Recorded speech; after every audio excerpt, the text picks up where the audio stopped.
Before the law, there stands a God. A man comes from the country, begging admittance to the law. But the God cannot admit him. Can he hope to enter at a later time? That is possible, says the God. The man tries to peer through the entrance. He had been taught that the law should be accessible to every man. Do not attempt to enter without my permission, says the God. I am very powerful, yet I am the least of all the gods. From hall to hall, door after door, each god is more powerful than the last. By the God's permission, the man sits down by the side of the door, and there he waits. For years, he waits. Everything he has, he gives away in the hope of bribing the God, who never fails to say to him, I take what you give me, only so that you will not feel that you have left something undone. Keeping his watch during the long years, the man has learned to know even the fleas in the God's fur collar. And growing childish in old age, he begs the very fleas to persuade the God to change his mind and allow him to enter. His sight is dimmed, but in the darkness he perceives a radiance streaming immortally from the door of the law. And now, before he dies, all his experience condenses into one question, a question he has never asked. He beckons to the God. Says the God, you are insatiable. What is it now? Says the man, every man strives to attain the law. How is it then that in all these years no one else has ever come here seeking admittance? His hearing has failed, so the God yells into his ear, no one else but you could ever have obtained admittance. No one else could enter this door. This door was intended only for you. And now I am going to close it.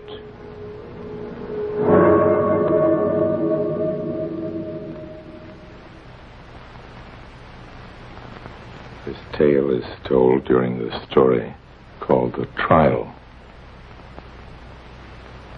It has been said that the logic of this story is the logic of a dream,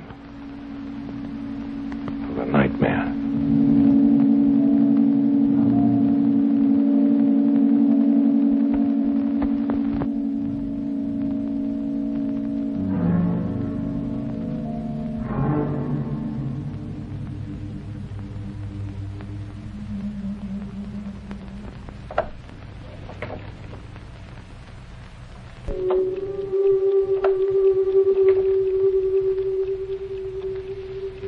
Miss Bursner?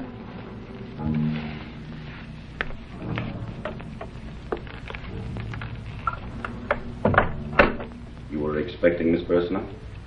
Why, no. No, what an idea. Of course not. You spoke her name just now. When? When I came in, you addressed me as Miss Bursner. Well, that's her room, you know. What are you doing in there? Well, who are you? What are you doing in here? Miss Bursner frequently comes through that door. Frequently? No, never. That door is kept permanently locked. Mrs. Gruback keeps the key. Just ask her. Where is she? Does she know about you? Mrs. Gruback! You were expecting Mrs. Gruback? No, I'm not expecting anybody, least of all you, whoever the hell you are. Where are you going? Well, I think that Mrs. Gruback would like to know that there are strange people wandering around her apartment in the middle of the night. You were starting in that direction, and that's Miss Bursner's room. Isn't that what you told me? Yes, it is, and I'd very much like to know what's going on in there. She isn't there now. Well, that's not so very surprising. She gets in late sometimes, very late indeed. You are the police. She gets in very late? Look, don't go jumping to conclusions. What conclusions? Well, the hours they keep in the nightclub are no fault of Miss Bursner's. Look, she'll be home any minute now, and I'm sure she'll be able to answer your questions for herself. You are the police. What makes you think we want to ask questions of her? Oh, I have no opinion of it one way or another. It's nothing to do with me. I scarcely know Miss Bursner. Of course, we are fellow lodgers. But that's obvious. Is she in some kind of trouble? What kind of trouble? Do you imagine we came here to see Miss Bursner? Well, you certainly didn't come here to see me. Did you? Well, listen, you don't deny anything or affirm anything. You just stand there and stare at me in the middle of my private bedroom at 6:14 in the morning. I don't see why I should put up with it. You haven't even identified it yourself or show me your papers. Isn't that for you to do? Oh, no, my papers are in perfect order. Here, see for yourself. Why don't you finish getting dressed? For your information, I'm a man of regular habits, and getting dressed at 6:15 in the morning doesn't happen to be one of them. Still, I don't suppose there's any hope of getting any more sleep. Where are you going? I take a bath in the morning, if you must know. Why? If you're reluctant to dress in front of me. And I dress in the bathroom. Oh? Yes. Why? Well, it's warm in the bathroom, and it's cold in the hall. Any more questions? Why would you want to dress in the hall? Stay here. Why would you want to get dressed out in the hall? I don't. But if I did not get dressed in the bathroom after I finished my bath, I'd be obliged to walk down the drafty hall in my silk dressing room right after getting out of a warm tub. I hope you understand. You said you wanted to get dressed in the hall. No. Did you? No? Okay, have it your way, mister. But what do you want to get all dressed up for anyway? You're not going nowhere. You're under arrest. You're making a formal charge? Oh, I couldn't do that, mister. Just exactly what is it I'm charged with? You'll have to take that up with the inspector. Proceedings That was the inspector who having been just left. instituted against you until called for interrogation. You will retire to your room. I'm in my room. After, huh? I'm in my room. I can't help that, mister. You got a lot of real nice shirts here, mister. You leave those shirts alone. Know something? You do a whole lot better to give them things to us. After they're impounded officially and carted off to headquarters, you won't know what happens to them shirts. There's every kind of crookedness and bribery in them public auctions. You Now, know what I mean? we're your friends. Sure we are. You ought to give us some of them shirts at least. Well, it could be a joke, I suppose. Elaborate practical joke by some of my friends in the office. They're in there. Who's in there?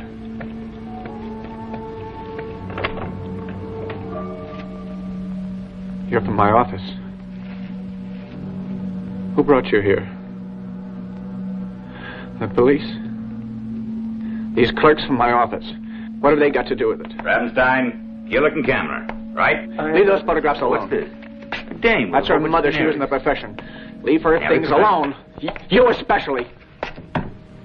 Ravenstein, what are you doing here? The inspector said he thought it'd be sort of more unabusive. They went with you to the office, so nobody had noticed. Unobtrusive is the word you're looking for, not an abuse. How can I go to the office if I'm under arrest? That don't need to keep you from working. Not at this stage. He said I'd stay in my room. He was reading the wrong page. Well, this obviously isn't anything of any importance. Quite honestly, I can't remember a single offense that could be charged against me. It's obviously a mistake. Something very trivial.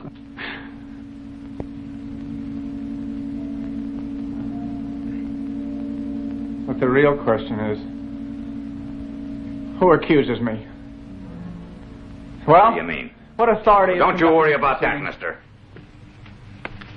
I'm sorry to disappoint you, but I'm afraid you won't find any subversive literature or pornography. Don't touch those record albums. What's this thing? That's my pornograph. My phone... What's this? What's what? A circular line with 4 holes.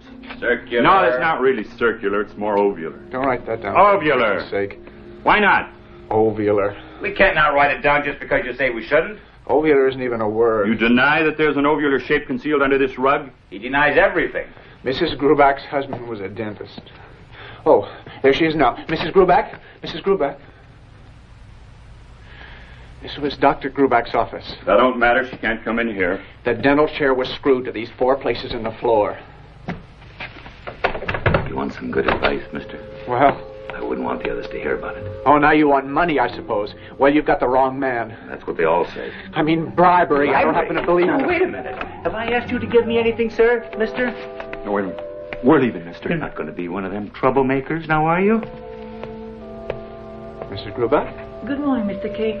I've got your breakfast ready. Listen, ma'am, I wish you'd tell him. If he really doesn't think that he's guilty, well, then he should keep it to himself. See what I mean? At this stage of the game, this kind of thing makes a very lousy impression.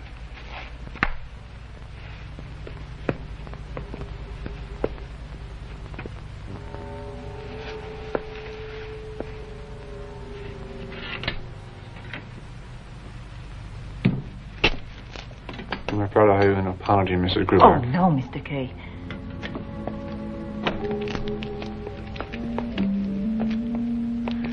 This is not going to happen again. I can promise you that. A lot of things happen in this world, Mr. K. Yes. You're my most valued lodger, Mr. K. I think I owe it to you to be frank. Yes, by all means. It's your own good I'm thinking of, and I really have that at heart. Perhaps more than I should. After all, I'm only your landlady. Well, I managed to have a few words alone with that inspector. And? It seems you are under arrest, Mr. K. Yes, I know that. But not the way a thief is put under arrest. No. No, with your arrest, I get the feeling of something abstract, if you see what I mean. It's so abstract I can't even consider that it applies to me. Of course not, Mr. K. Aren't you going to eat something? And two coming into my room the way they did, well, I simply wasn't prepared. Now, in the office, for instance, I'm always prepared. You can't just crash in on me there, I should say not. People sometimes have to wait for weeks before they can even get into where they can speak to my secretary. No, my mistake was letting them start in on me before I even had a cup of coffee. Coffee is always ready on the stove, Mr. K. I keep it there for Miss Bursner. When she gets in from work, such ungodly hours she keeps. Well, that's her profession. I suppose so. The hours they keep in that nightclub are no fault of Miss Bursner's. Perhaps not. Do you think I ought to offer those men some coffee? What men? The ones from your office. They're still in there. In Miss Bursner's bedroom? My God, I thought you'd left. What are you doing here? Julie Kaminer.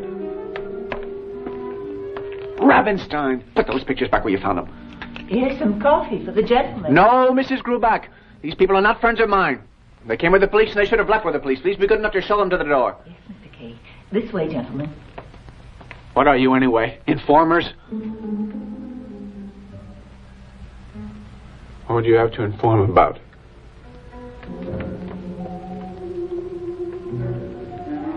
And you're still here. You're attracting attention, Mr. K. Attracting attention. I'd appreciate the return of my identification papers, please. You seriously think that we don't know who you are? Really, Mr. K, you're not doing your case any good, you know. Exactly what is this case you've been talking about? I'm not talking about it. Well, why not? Why don't you talk about it? What am I charged with? It's not for me to talk about your case. Inspector? Yes? What's the charge? Mr. K, you aren't claiming innocence, are you? Naturally. I'm also claiming invasion of privacy and rank abuse of basic civil rights. Hold on, not quite so Oh, I fast. don't pretend to know the legal terminology, but I can get a lawyer to help me out about that. It also happens that a very well-known advocate is a close personal friend of the family. You aren't threatening to register an official complaint, are you? Yes, I am. And I might also mention a rather clumsy attempt to work me for a bribe. There she comes. Your friend, Miss Bursner. Yes. Well, she's not exactly my friend. Not that it's any business of yours. Are you going to stay here all morning? What do we do now? Take fingerprints? We can do that at the station. Station? Where else could you register an official complaint? Oh, well, we can forget about that. It's on the record. You did use the word threatening. No, that was your word. What's this? What's this pornograph? Oh, don't try to make anything out of that. No? Not unless you have a dirty mind. Excuse me. No. You stay, Mrs. Gruback. None of this is going to show up very well on the record, Mr. K. My men say you even tried to stop them from putting this down. Well, I tried to stop one of them from making a fool of himself. Yes, ovular. What's that? Ovular. There's no such word. Mrs. Gruback's husband was a dentist. Now, what's that got to do with your case? I never said that it did. And why mention such a thing? Simply by way of explaining that ovular shape. Ovular shape. You go on solemnly writing it all down? There has to be a record, doesn't there? But this foolish babbling. It's not going to make much of an impression, I can tell you that, Mr. K. It won't look well at all. Gibberish. Babbling. I'm glad he's gone. I was afraid he might start in on Miss Burston. Oh, she's on her way up. Later than ever. Well, let's hope she was safely away last night before these men got into her room. What time does she go to work? I believe she has to be dressed or undressed for that first performance at midnight. Yeah, the supper show. Well, I don't know what they call it. The supper show? I'm sure I wouldn't know. Oh, well, that's what they call it. I've never been inside one of those places in my life. Indeed, you may have wondered why I continue to rent my second-best room to a woman of that sort. What do you mean? What theatricals, Mr. K. This isn't really the place for them, as I'm sure you'll agree. You see, I didn't know. She came with her mother, a perfectly respectable woman, or so she seemed. And when she died, well, I'm always too soft-hearted for my own good. Mrs. Grubach? Yes. What are you trying to say? Well, I get the impression that you're hinting at something concerning Miss Burston. Well, since you ask, Mr. K, she not only performs in that place, but sits drinking afterwards with men. What I asked, Mrs. Grubach, was whether or not you were casting aspersions on the moral character of one of your own lodgers. Oh, Mr. K, you shouldn't put it that way. Good night, Mrs. Grubach. I wouldn't dream of giving her notice without definite proof. You'll have to admit, Mr. K, it's in the interest of all my guests to keep our house completely beyond reproach. Beyond reproach? Mrs. Grubach, if you're going to start throwing people out of this house, you'd better begin with me. Good night, Mrs. Grubach. You didn't understand. Good night, Mrs. Grubach. Good night, Mr. K. Good night. Miss Bursner?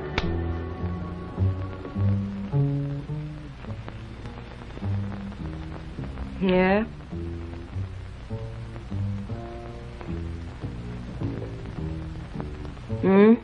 Good evening. Or good morning, rather. If you're stuck for something to say, try happy birthday. Oh, is it your birthday? Is that why you're coming home so much later than usual? I didn't know you kept track of my hours, Mr. Well, I didn't mean that. Of course, it's none of my business what time you come home at night. It's nobody's business. That's right. Good night. Happy birthday.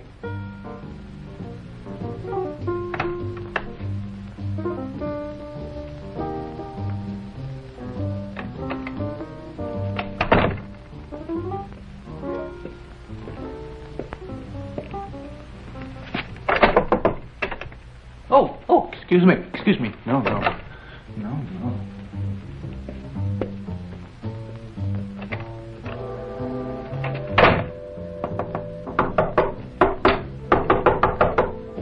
Yes?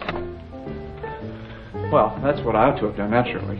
Well, what ought you to have done? Well, after I knocked, I should have waited for me to invite you to come in, as you did. Come in. You're not getting any funny ideas, are you? Oh, of course not. Just because I knocked on your door. Well, but that's what I mean. You did, didn't you? So, why don't you? You're a nice boy, but I'm not in the mood for it. It's been a long, hard night. Yes, hasn't it? What do you know about it? I was talking about myself.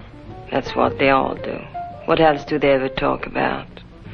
So give me a rest, will you? All right. All right, what? Well, I'll do whatever you say, but if you don't want me to talk to you and you won't come in... How can I come in? That old bag's just dying for a chance to throw me out. Throw you out? Mrs. Grubach? Out of the house. She's always got one ear open. What's wrong? I told you I'm tired. I'm sorry.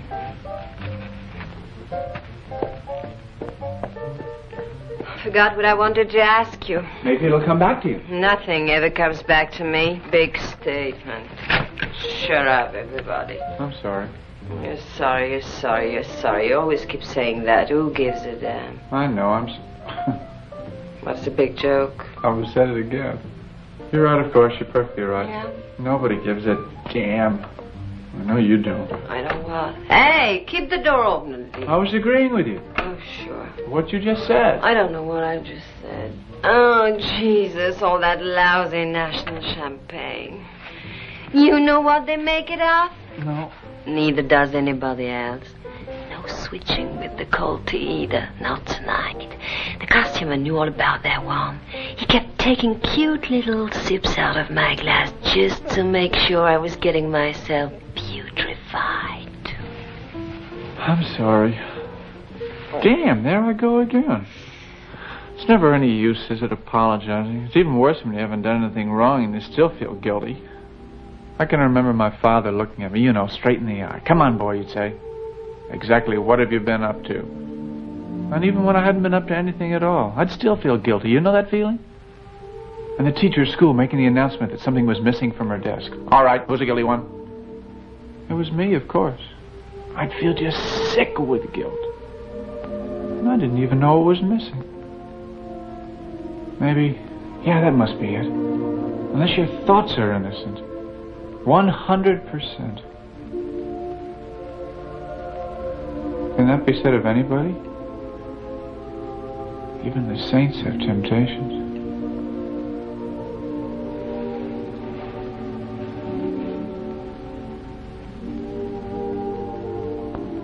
What do you think?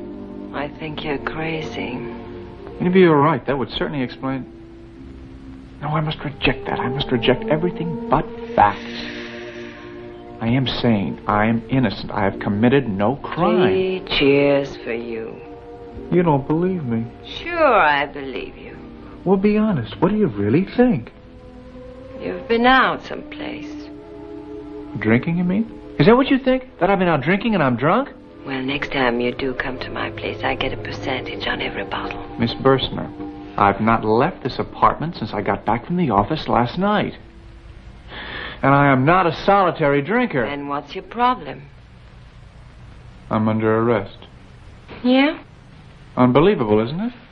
Well, it happens. Well, that's just the point. I don't know how it happens. I haven't the remotest idea. How do you know you're arrested? It isn't something you just suddenly notice, like bleeding gums. They woke me up and told me. Are you sure you were awake? Yeah, well, if you think I was dreaming, just look at those photographs. It's my mother. Well? Different poses, Bursner's birds, a real good act. Let's leave my mother out of it, do you mind? Well, of course. No offense. No. What did they get you for? Oh, I wouldn't say they got me. They arrested you, isn't that what you told me? That's what they told me. What's the charge? That's what they didn't tell me. All I know is I'm supposed to appear before some kind of interrogation commission. That's all I know. It's only for serious crime. That's what I thought. Did they tell you that your crime wasn't serious? No, they didn't say that. Maybe it's a gag or something. That thought occurred to me at first. You know, some of the fellows at the office, some kind of elaborate practical joke, but I didn't really believe that. I just wanted to. Oh, it's awful how easy it is to get demoralized, isn't it? Well, of course, that's what they want. That's what they're counting on. I'm not such a fool that I don't see that pretty clearly. You must have done something. Oh, don't say that. Don't you say that. Or somebody's been telling lies about That could be it. Rumors. They're always flying around for no reason. Rumors? Yeah, well, at the office. What kind of rumors? You mean in my case? That's just it. I haven't the faintest idea. Jesus! I hope it isn't political. Oh, no, nothing like that. Politics. Don't go dragging me into it. Oh, Miss Bursner, I'm afraid we're just talking in circles. That's not my fault. I'm not talking in circles. I don't even want to talk. What are you doing in here anyway? Well, you invited me. That's what you say. Miss Bursner, please. Please what? Listen, if you're in trouble, I'm sorry. I'm real sorry. But keep me out of it. I am. I told them you didn't have anything to do with me, but they wouldn't listen. It was maddening. And then when they started to mess around with your mother's photographs... What? Who's been messing around with my mother's photographs? Well, Rabenstein, I think it was. But also the police. The police? Well, that's what I've been telling you. Miss Bursner. Get out! Get out of here! Miss Bursner, please. Get out and stay out out and leave me alone. Mercy, please, what will the other lodgers think? And Mrs. Gruback, you'll wake... Get the hell out of my room! Oh, I'm out.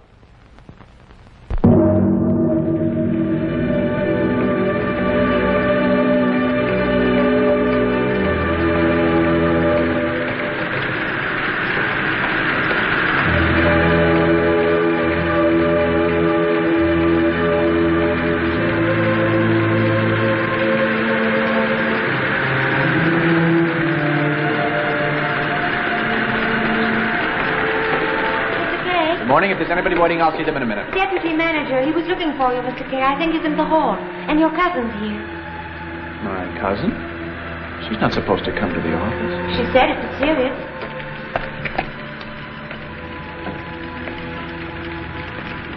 Hey. Oh, good morning, sir. I was just arranging a little birthday surprise. In here? In this broom closet? Well, I have this birthday cake for one of my fellow lodgers. I didn't think I ought to carry the thing through the office. Don't you agree? Who is she? If I'd only known about this lady before, she would have been included in the invitation tonight. But the tickets are all booked. Oh, I know.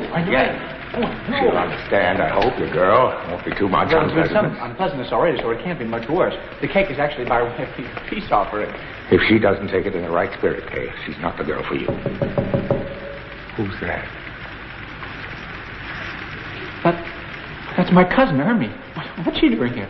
What are you doing? Your cousin, huh? Yes, from the city, going to school, from the country, going to school here in the city. I'm supposed to keep an eye on her. We'll have to keep an eye on you, old man. She looks pretty young. Yes, sir. There's a place for everything, right, Kay? Oh, she's never dared to come to the office before, sir. I can assure you of that. You're a bright young man, one of our brightest, on the way up. Don't spoil things for yourself. No. How old is she? What? Hermie? She... Can't be more than 16, if that. Yeah. My God. Mr. K, the young lady. Get her out of here. But she said that it's urgent. I don't care what she says. Just get her out of here.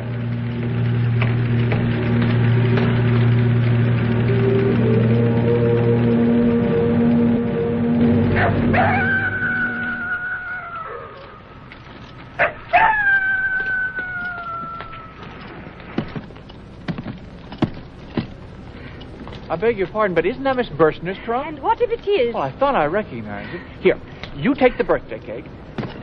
I've quite enough on my hands with this trunk. Well, yes, that's what I mean. Well, let me help you with it. Here, take it. No, thank you. Please. No, thank you. Well, at least let me call you a cab. Not everyone can afford taxi cabs, Mr. K. Oh, you know my name? Excuse me, you are a friend of hers, I gather. I wonder if you could tell me if she's home. If by home you refer to Mrs. Gruback's establishment, the answer to your question is no. Marika does have a home, but it's not at Mrs. Gruback's. Marika? Pardon? I never knew her first name. How ironic. You say she has a home. You mean another home? She has one now, luckily. I wish you'd let me help you with that trunk. It seems quite heavy. Extremely heavy. Well, then? I'll take it to her myself, thank you. Take it to her? Take it to where? I hope it's not your intention to follow me. No, not at all. Up to now, you've been dogging my footsteps. Well, I hate to see a woman dragging a great heavy trunk like that, that's all. Especially one with a physical disability. Isn't that what you mean? Oh, no, not at all. Since you find the spectacle so unpleasant, Mr. K, why not spare your feelings and remove yourself from the cause of your distress? I'm sorry. Listen, the last thing I want is to annoy you, but I would like very much to know if Miss Burstner is moving or is planning to move, and if so, where to? Anything else? Yes, I'd like to know why she's moving. And you have the unmitigated gall to pretend you don't know. Well, no, how could I? I've just got home. I mean, we did talk this morning, but she didn't seem to be planning to move. It wasn't, Mr. K. It came as a very nasty surprise. Make it sound as if I were responsible. Do you pretend you have nothing to do with it? I don't pretend anything. All I did was talk. I did kiss her. I hope you're not trying to tell me that it's because I kissed her. She's changing her address because I kissed her. I mean, after all, she's a woman of the world. works in a nightclub. What are you insinuating? Well, nothing, but you'll have to admit she's a grown woman, not a minor. Somebody must have kissed her before. Do you think this is a topic to be shouted through the public streets? Oh, hell. There's no need to curse. Why am I always in the wrong without even knowing what for or what it's all about? That's not something I'm prepared to discuss with you, Mr. Kay. You'd better examine your own conscience. Yeah, well, there's nothing wrong with my conscience. Thank you. Nothing at all. Marika has been staying with Mrs. Bruback longer than you have, Mr. Kay. Don't forget that. She was very fond of that room. My poor little room is dark and damp and poorly heated. She won't be nearly as comfortable with me. Well, then why does she move, for God's sake? Mr. Kay. I'm a woman and a cripple, but that doesn't mean I have to stand for your abuse. Go scream at that Bruback woman. Wait a minute. You don't mean... Hell, it's late. I'll never get dressed for the theater. First, you've got to tell me the truth. Now, did Mrs. Gruback ask her to leave? I thought you didn't know what happened, Mr. Oh, she did make a few uncalled-for remarks about Miss Bursner. I took exception to them, very strong exception. I told Mrs. Gruback in no uncertain terms that she was out of line. You mean she just threw her out? Then I guess I am responsible. Listen, Mrs.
Come with me, Mr. Kay.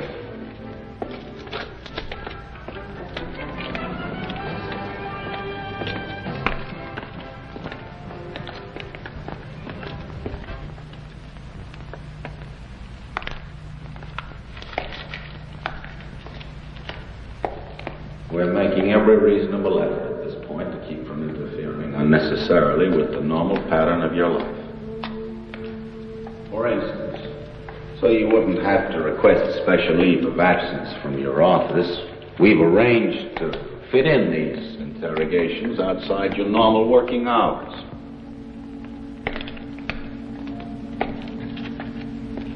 Step into the light, Mr. Kay. Who are they? I can't expect you to know where the interrogation commission is sitting. That's right, I don't. I filled this out in your name, and so you won't get lost, I've drawn you a little map on the back. Thanks. You'll present that immediately on arrival. When is that? Immediately. Tonight? I hope you won't have too much trouble locating it. Well, if I do, these two can always set me straight. What exactly do you mean? Aren't they supposed to trail around after me wherever I go, observing my movements? No, they aren't going to follow you. That isn't their job.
Go right in there.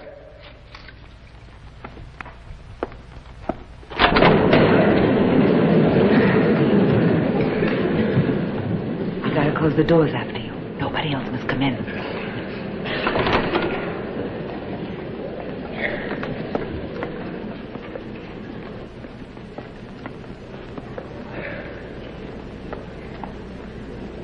You should have been there 1 hour and 5 minutes ago.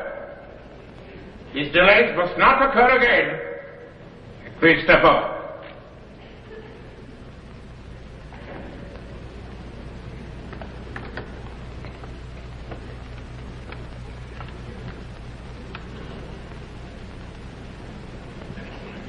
You are a house painter?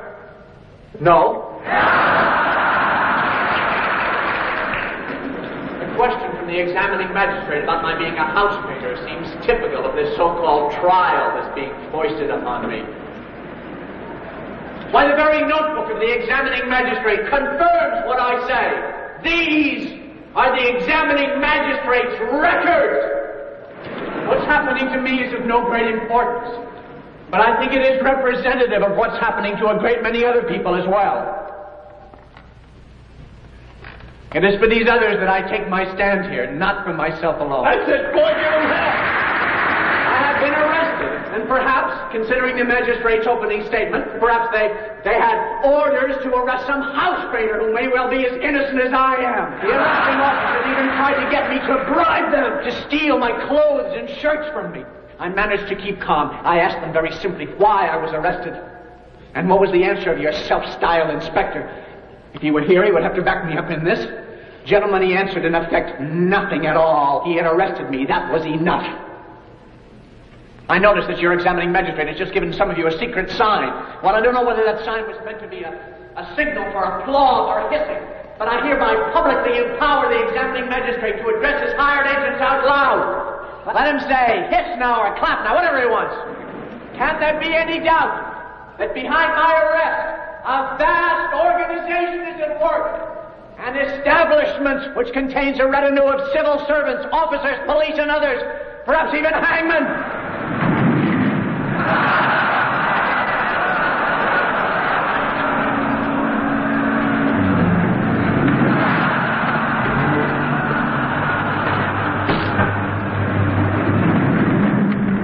I noticed that all of you are wearing the same badge, so that every damn one of you here is an official of some kind.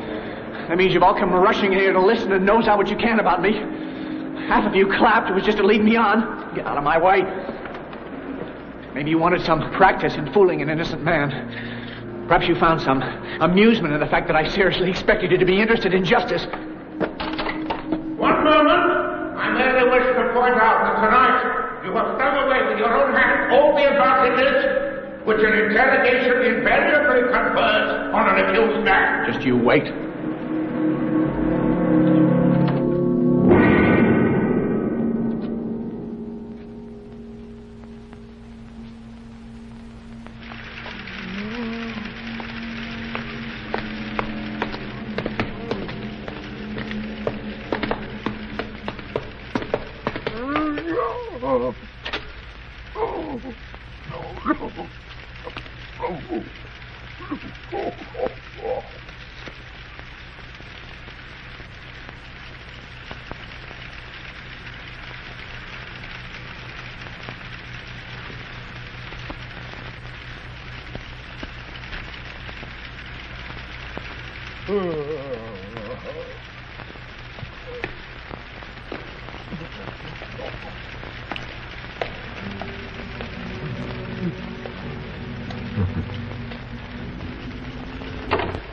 Sir! What are you doing here? We're going to be flogged. You what? We're going to be beat all because of you, mister. Hey, why? It's all your fault, mister. You caused the thing about us to the authorities. You accused us of corruption. You lodged a complaint. I only mentioned it to the inspector. Answer the examining magistrate. Come on, let's get on with it. Accused us of soliciting for bribes. Well, you're not exactly innocent. If you knew what kind of money we expected to live on, you wouldn't be so hard on us. I've got a family to feed. Frank here wants to get married. Anyway, it's the custom for the arresting officers to get the prisoner's body linen. Yeah. Well, what difference could a few shirts make to anybody once he's arrested? Nothing. Nothing at all, but still, you had to go ahead and denounce us. Oh, well, it wasn't anything personal. I was just defending a principle. Didn't I tell you? I told you the gentleman arrested to be punished.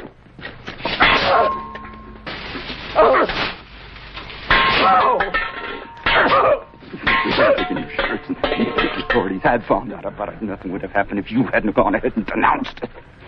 It's because of you that we're punished. What kind of justice do you call that? We've all got clean records, me especially. Take him, for instance. If anybody had ever lodged a complaint against him, do you think he'd be where he is now? Come on, let's get on. Imagine how painful it is. You too, strip. We even have to take off our clothes. Look, What do you want? if you could see your way through to letting them off just this once, I'd certainly appreciate it. What are you trying to do? Nothing. You plan to lodge a complaint against me? No, I haven't lodged any complaint. Why, if I wanted those men to be punished, I could just leave right now and close the door and close my eyes and ears and forget about the whole thing. But I don't think they should be punished. They're not to blame. It's the people above them that should be punished. The authorities, the whole organization. Now, if it were one of the high judges you were flogging, I wouldn't mind a bit. I'd even pay extra to encourage the good work. I don't take bribes, not in any circumstances. Please, try to get me off. Frank here, he's older than I am. His nerves are better. He can take it. He's been punished before, but trying to sing... I can't wait any longer. He won't get into trouble. He knows better.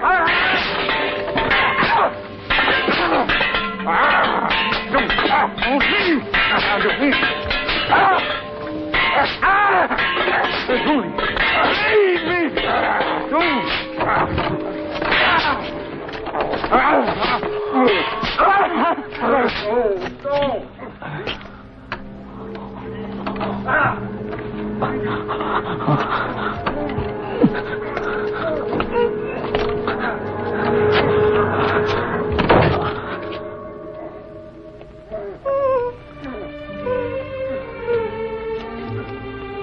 Mr. K? What? Mr. K, there's a man in your office. He says he's your Uncle Max.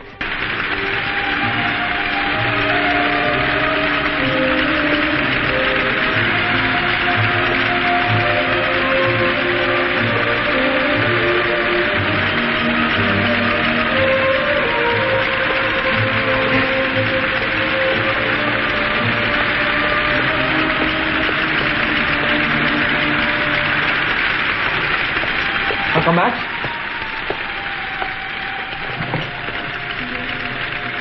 Well, my boy. What brings you into town? Joseph. Is it true? Yes, it's true enough, I'm afraid. And you're under arrest? Please, Uncle Max, we'll talk about it later. Very well, then. Just go ahead with your work, my boy.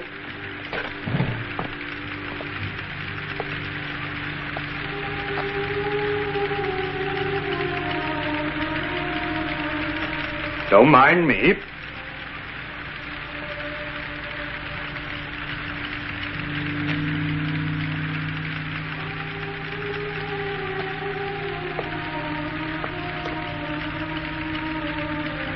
It's not a criminal case, is it? Well? That's what they tell me. And you just coolly sit here?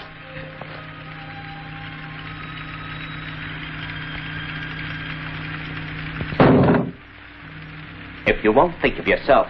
What? If you won't think of yourself, think of the family, our good name.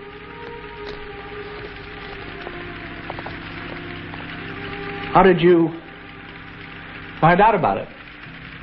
Ermy called me on the long-distance telephone. Ermy? Yes, poor little Ermy, whom you wouldn't so much as receive here in your office.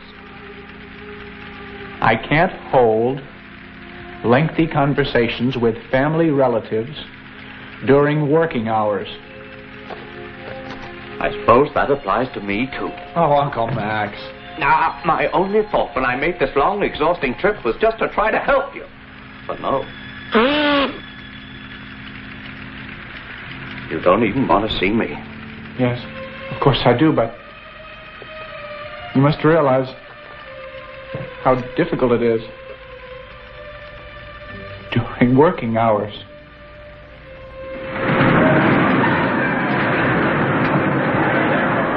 Well, it looks to me as though your working hours are over, Joseph. Come on.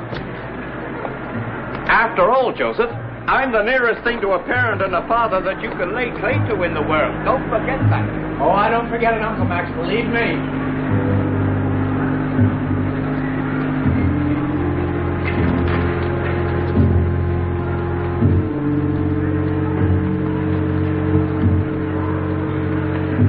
We've got to get some competent legal advice, Joseph. Things like this don't happen right out of the blue, and in a criminal case... Please, Uncle Max, people are listening. What's that up there?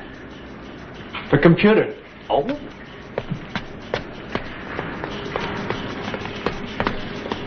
One of those electronic gimmicks that can give you the answer to anything? Yes.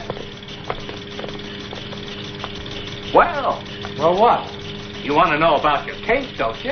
Ask the machine. He wouldn't be allowed. These things can always be arranged, can't they? What would I ask? Uncle Max, I don't even know what I'm charged with. Well, that's one question. The brain thing ought to be able to figure it out for you. Well, she'd need the data. Economic, sociological, psychological. Still, she might be able to handle it. She screens and processes personality tests. But first, an awful lot of material would have to be fed to her. Her? It's a she. That's the way the experts talk about her. I see, like for a car or a boat. Kind of affectionate. Well, respect really, more than that. Love? Terror?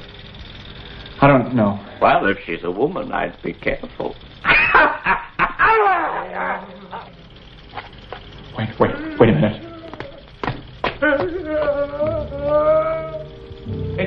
It must be a dog somewhere. It's that little dog in the courtyard, you know?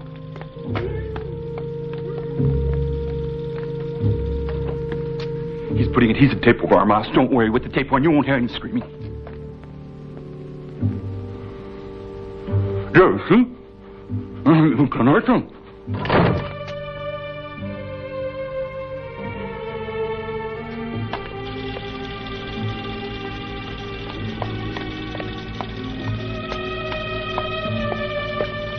This gentleman says he's in charge of the electronic brain, Joe. We're not in charge. One of the technical experts, anyway. You talk about data and facts. Well, crime is a fact, isn't it? Suppose I committed a crime, or rather, suppose I Uncle had. Max, these men are extremely busy.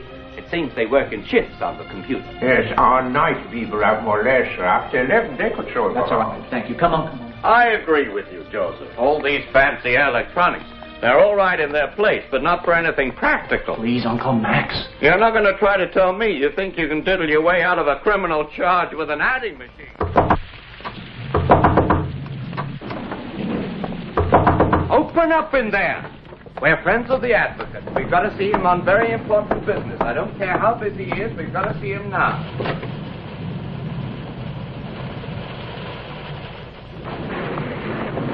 Kay's the name. Announce us, will you? She doesn't look like a maid to me, more like a nurse. The advocate is ill. Ill? You say he's ill? He's hot again, I suppose. He never was too healthy. This may be a stranger ought to be paying a professional call, but good old Hassler isn't going to hold that against him. We used to go to school together. You've heard me speak of him. I know he had quite a reputation. Lenny? No, Yes? Albert, it's me. It's Max, Albert. Lenny, I told you I'm too ill for visitors. Don't let these people in. Go away. Albert, don't you remember me? No. It's your old friend, Max. What's that with you, Lenny? Albert? Hello, Albert. What's wrong? Had another of your attacks? Don't worry. You always get over them. I've been looking after you properly. Terribly gloomy in here. No lights. Power failure, of course, but... And what about this nurse of yours, eh? Lenny? Lenny's a good girl. Very good girl indeed. Lenny takes excellent care of me. don't you, darling? Miss, be kind enough to leave us alone for a while. I must speak to the advocate on personal business. You can say that. He's ill. You can't talk business to him now. What, you that little... Miss! Huh? We could discuss anything in front of Lenny. She's very, very discreet. This doesn't concern myself. It's not my own private affair. Whom does it concern? My nephew. I brought him here with me. Oh? Joseph K. Oh?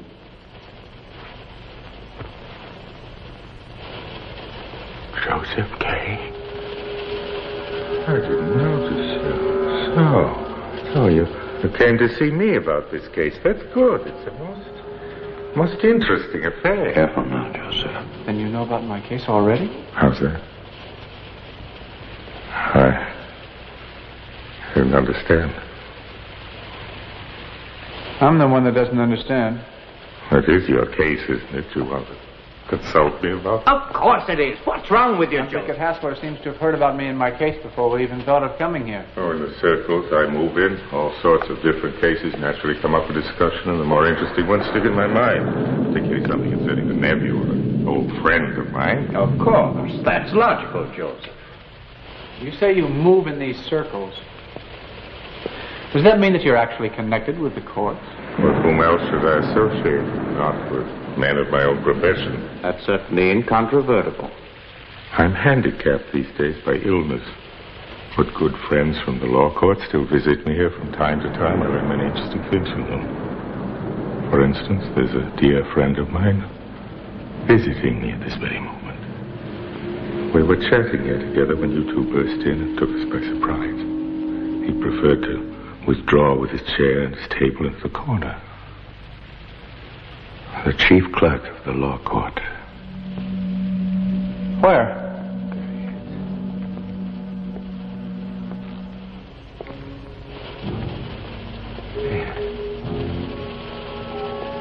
I beg your pardon, sir. I forgot to introduce you. This is my old friend Kay and his nephew. To know, sir, that you're interested in this case. Joseph Kay.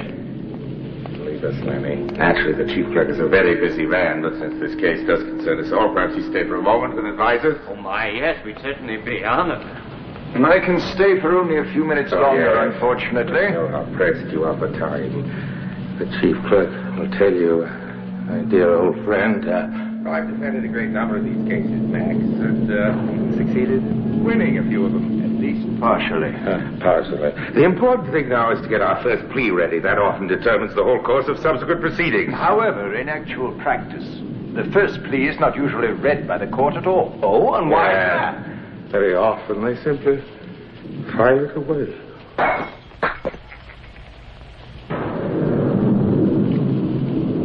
I think your friend here should be warned that the case of Joseph K. is likely to be followed through any number of courts.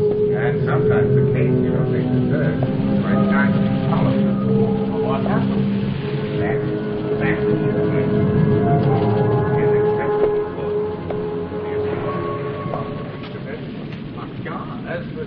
I broke the glass Why did you do that?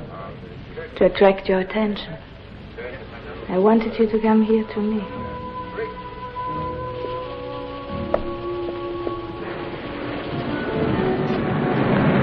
I was thinking of you, too. In there you couldn't keep your eyes off me. And yet you left me to wait. I couldn't just get up and walk out of the room without any excuse. No, that's not mine. That's not... You did it, though. Yes, I did.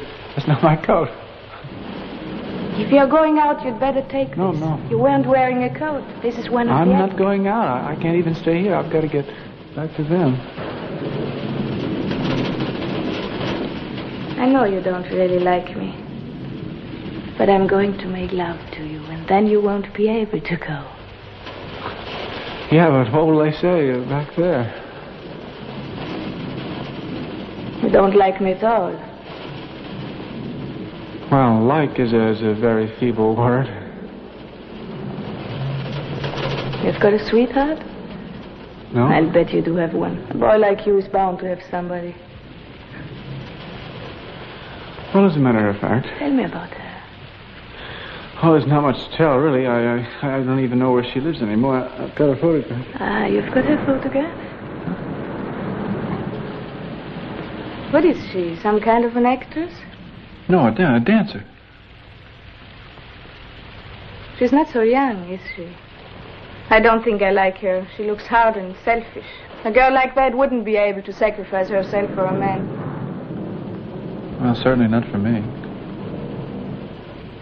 Has she got any physical defect? What?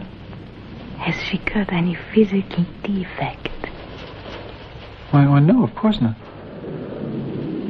If you don't know where she's gone, I guess she doesn't mean much to you. Or you'd find out. I'll find out.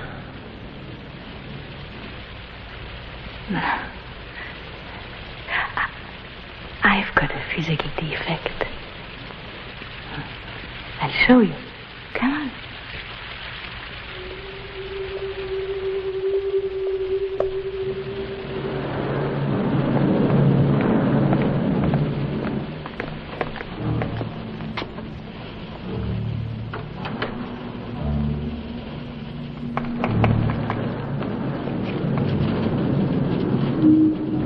Look.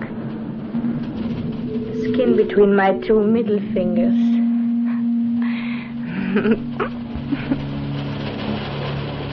Like a web. A web?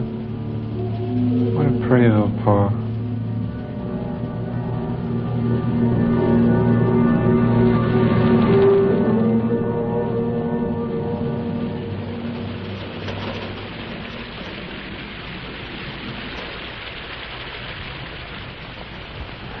You'd better go.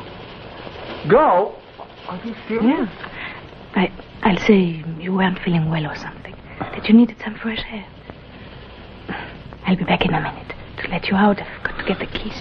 The keys? What, are we locked in here? I don't want you locked out. The keys are to let you in yourself during the nights. Whenever you feel like it. Good.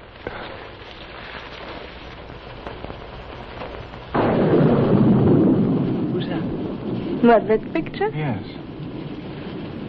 That could be my judge, I suppose. I know him. He's not a big man like that. He's little. Almost a dwarf. But look the way he had himself painted. He's vain. Of course, like everybody else here. I'm vain myself. And it bothers me that you don't like me more than you do. You mean you've got high court judges coming here to see you?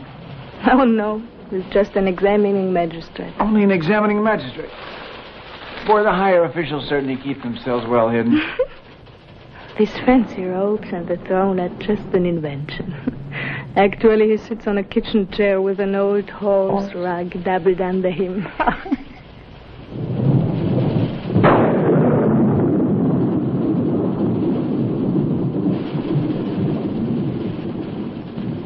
Ow! You always be brooding over your case. Probably I don't think enough about it. No, that's not the mistake you're making. You're too stubborn and too much of a troublemaker. That's what I hear. Who told you that? You mustn't ask me for names. Just take my warning to heart and try to be a little more cooperative. Cooperative? Oh, brother.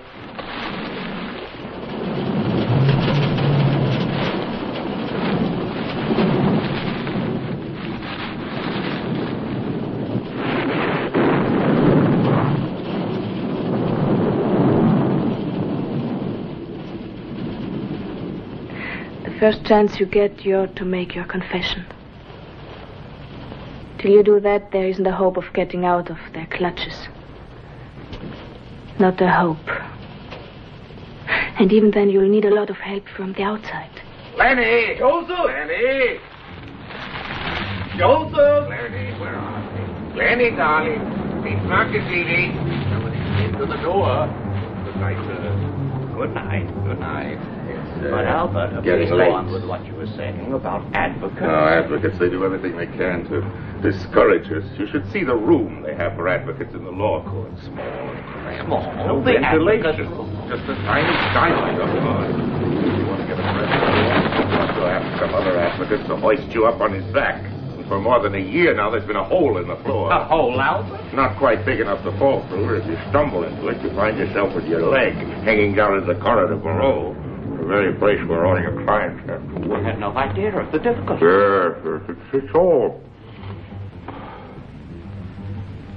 very humiliating. I only wish my nephew could be hearing all this.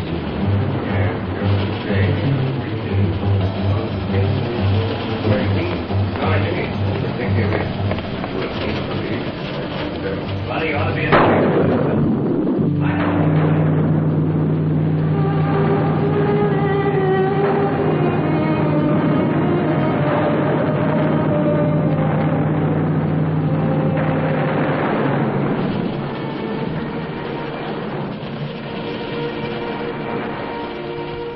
Who's that man? What man? That man in there? You shouldn't have opened that door. Well, who is he? Oh, him. He doesn't matter. Come here. What do you mean he doesn't matter? Oh, no, I've got to go. All right. He's on the back stairs. You'd better pretend you'd been waiting in the street. Say you'd begun to feel faint. You needed some fresh air. What's he doing in there? Waiting. He's a client. Guess your key.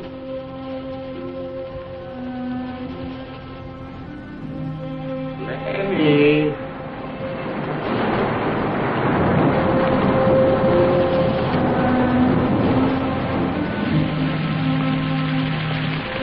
Well, Joseph, well? Well, what? You know that little nurse is the advocate's mistress. You're facing a criminal charge. Do you want to make enemies? Do you want to lose your case?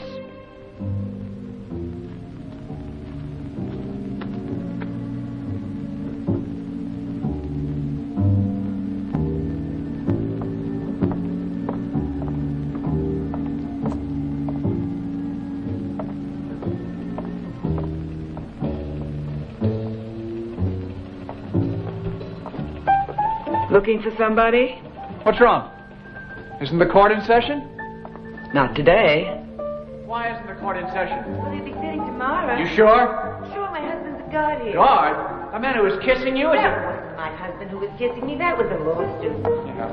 Yeah, just a law student, but even so, he's got influence. Influence, huh? He's kind of important already. Yeah, he must be. You were making love right there in the middle of the whole damn crowd. Yeah, I guess we ruined that speech you were making. But what could I do about it? Once he gets started, it... Hey, you can't touch those books. They belong to the examining magistrate. I see. It's not my fault. It's the rules. You do remember me, don't you? From last night? My name is Hilda. These are probably law books, and of course I mustn't read any law. I must be condemned, not only in ignorance.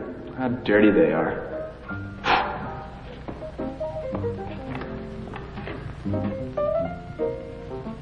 Well, they really are dirty.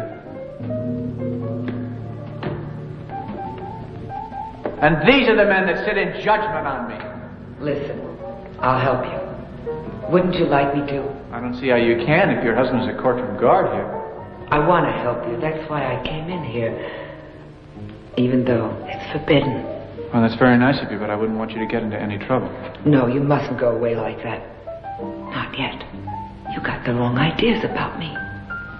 Am I such a nothing in your eyes that you won't stay just a little longer when I ask you? Well, I've got plenty of time. I only came here thinking the court would be in session. You mustn't be offended when I ask you not to try to do anything about my case. The truth is, I don't care at all how it comes out. And if they sentence me, I just laugh at them.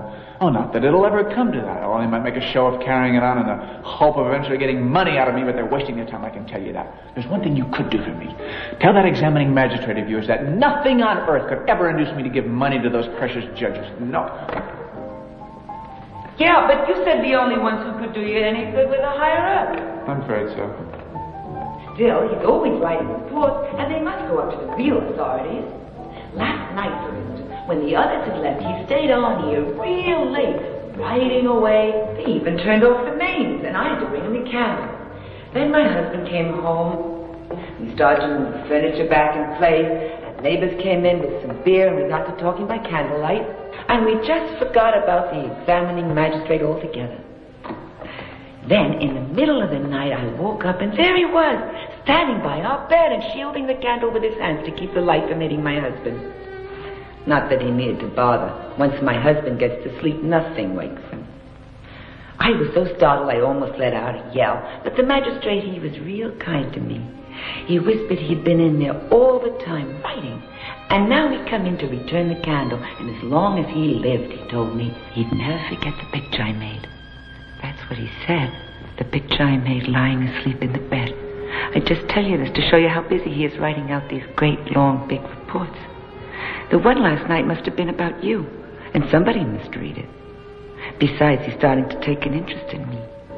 So maybe I could do you some good, eh? This morning he sent me a pair of stockings for the law student. Want to see? I got them now. Look out. It's Bert. Bert? I know. He's ugly. Did you get a look at those legs of his? Yeah. All the same, I gotta go and be with him now. I'll come back soon. Then I'll go with you wherever you like. And you can do with me whatever you want. What's wrong? Don't you believe me? Why should I? This could be a trap. Are you afraid? Who is this law student? Kind of henchman and magistrate? What of it? I was thinking.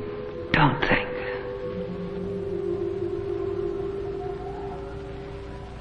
It'd be kind of a nice revenge to take you away from both of them.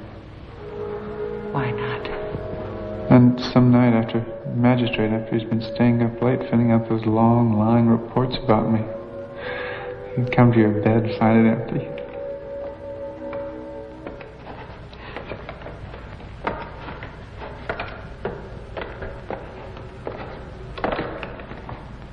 Why don't you go? You should have left the minute I came in. You think so? That's what you're supposed to do. When I come in, you get the hell out of here. Well, I seem to detect the insolence of a future official of the You court. shouldn't be allowed to run around like this at large. That was a mistake. I told the magistrate. Come on. Don't try to be funny. Come on. Wait a minute. No, you! What do you mean? He sent for me. What can we do about Who it? sent for you? Examining magistrate. The examining magistrate? This monster, this ugly monster, he won't let me go. Sorry. What can I do?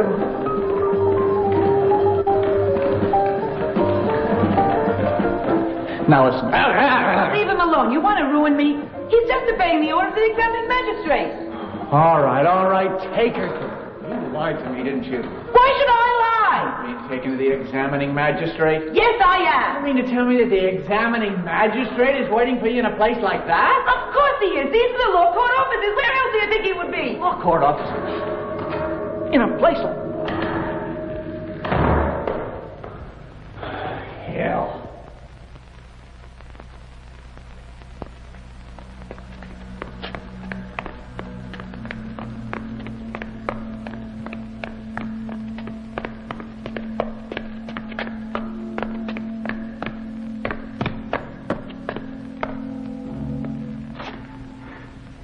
You're the defendant? My name is Kay. You're the courtroom guard. Yes, I'm her husband. It's Sunday night. I'm not supposed to work on Sunday night. But just to get me out of the way, they send me off on these long, useless errands.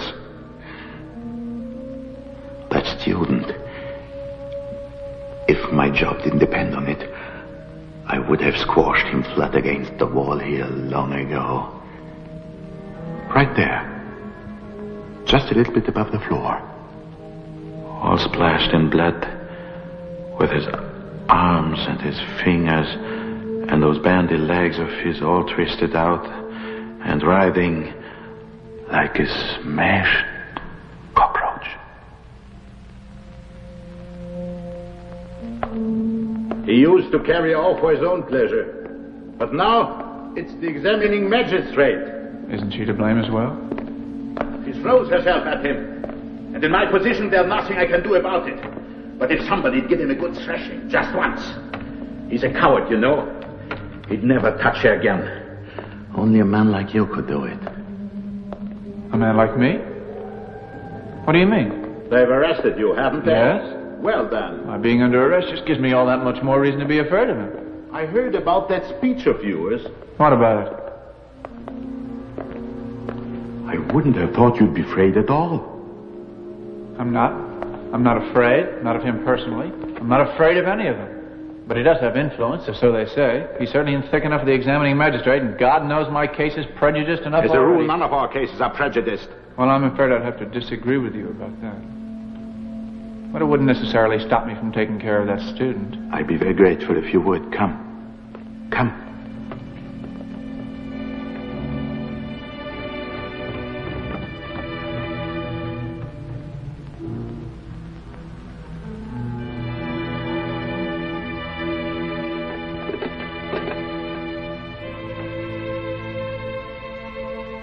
These are the law court offices.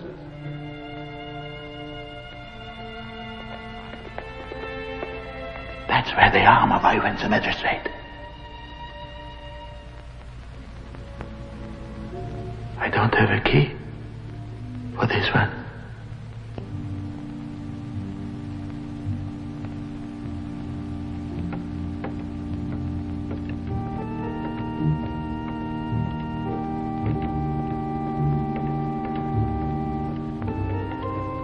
Who are these people? The accused.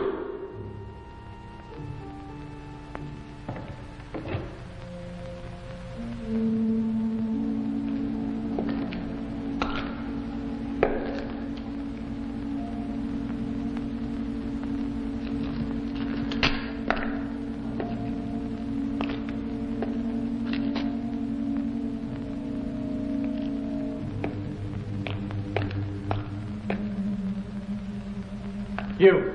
Why are you here? I'm waiting. What is it you're waiting for?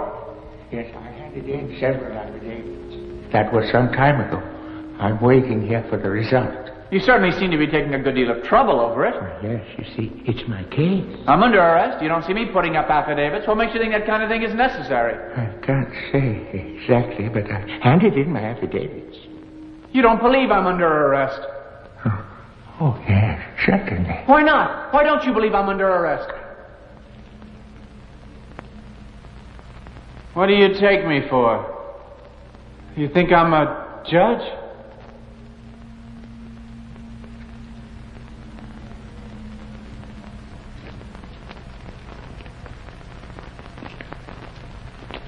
Back to your seats, all of you! Keep the passage clear!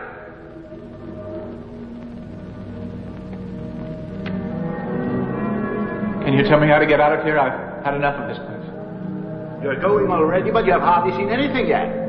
I don't want to. I just want to get out of here. Well, you keep to the right, through that passage, and then you go to the second corner, and then left along the lobby to the fourth.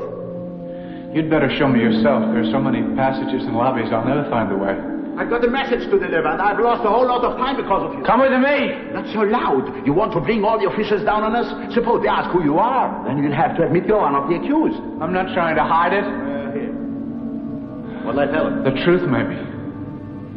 And I only came here because I wanted to see if the inside of this famous legal system was as loathsome as I guessed it was.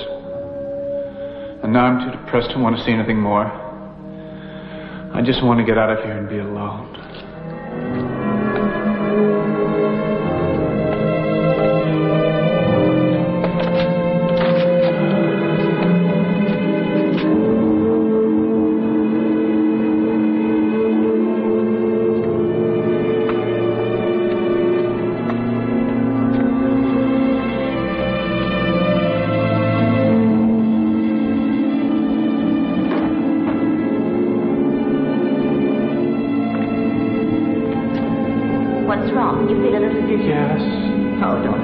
Almost everybody has an attack like that on their first visit. It's the air. That too, all sorts of washing is hung up here to dry. You can't forbid the tenants to wash their dirty linen. No, there's just nothing we can do about that, I'm afraid. Where are you going?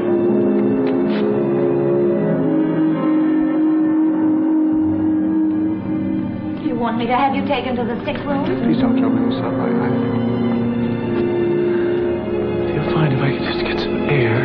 not far now. Here's the door right in front of you. Why don't you go out? That's what you wanted. Yes. Thank you.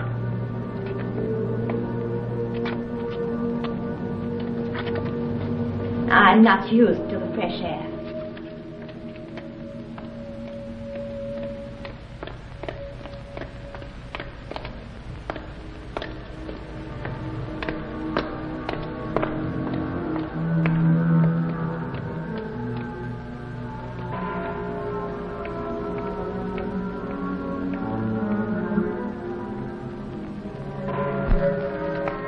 Hello. Hermie, what are you doing here? Well, I've been looking for you. But why? Uncle Max, I suppose, checking up on me. He keeps writing, nagging at me for news. He hasn't heard a thing about your case for a long time now. So naturally he's worried. We all are. Well, tell him not to worry. Gee, I gotta write something. Just something. Tell him everything's under control. But is it? I don't know. I hate to be a drag, but you know what he's like, how he carries on about things. Now it's the honor of the family and all that jazz. Maybe he's right. Oh, What? Hermie, I hope you didn't say what I thought you did. You certainly shouldn't use that kind of language, Hermie. How old are you, anyway? 16, practically. You're 15, hardly that. You certainly shouldn't come out here alone. I wouldn't be here if my cousin hadn't got himself in trouble with the law. Check up on you in that school? I try to. You sneak out after hours, is that it? You're not the only crook in the family. Oh, that's not a very Okay, funny joke, Hermie. you write home and say what a delinquent I am. But what do I say about you? There must be some kind of news. Well, I'm thinking very seriously of getting rid of your father's old school chum. You can tell him that. I can't see that the famous advocate Hassler is doing anything for me except encourage the delay. But he's your lawyer. How can you get rid of your lawyer? Easy, just dismiss him from the case. And then what? I don't know. Isn't there something more definite I can write home about? No, nothing definite. You've got to have a lawyer, don't you? Influence, that's all that counts in the long run. Oh, Hassler's always bragging about his personal connections, but what's he really up to? Besides, I'm not exactly stupid. I can defend myself. Look at the position I've got at the office. Don't be surprised if you hear any day now that I've become deputy manager of my entire department. Well, all I've got to do is to apply those same abilities to this case of mine. Once I get rid of the advocate, I can draw up my own plan and keep after the officials myself. Well, this is where I leave you, Hermie. You're not going to work now, are you? Well, things keep piling up. This case is taking such a lot of my time. I've really got to finish my work somehow. I don't like to leave you alone. I really ought to walk you back to your school. That's all I needed to see me with a man. But I'm your cousin. Cousins get married. You wouldn't want to marry a criminal. Crooks get married, too. So long, Hermie. So long, Joseph.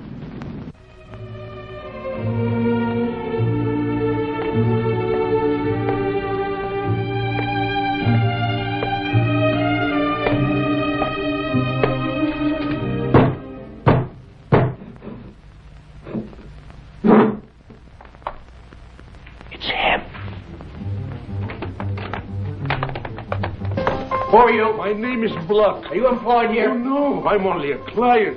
I don't belong to the house. I'm just here on business. Your shirt sleeves? Excuse me, please. What have you been doing? Making love to Lenny? Oh, no. Well, anyway, No. you look like an What honest are you man. saying? What did you say your name was? Block? Yes, Block. That's your real name? Of course, why shouldn't it be? I don't know. You might have some reason for concealing it.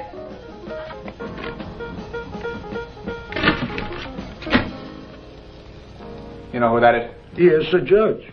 A judge of the High Court? Oh, yes, it must be.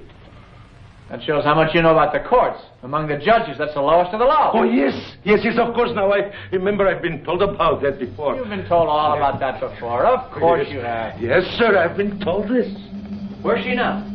Come on, where's Lenny? Where's she hiding? Lenny, I don't think she's hiding, sir. She must be in the kitchen. Yes, that's where she ought to be. Yes, she must be in the kitchen making soup for the advocate. Why didn't you tell me that before? I was going to take you there, Don't sir. think you're being Oh, clever. no, I don't. I don't think I'm clever at all. Either way, then. Go on.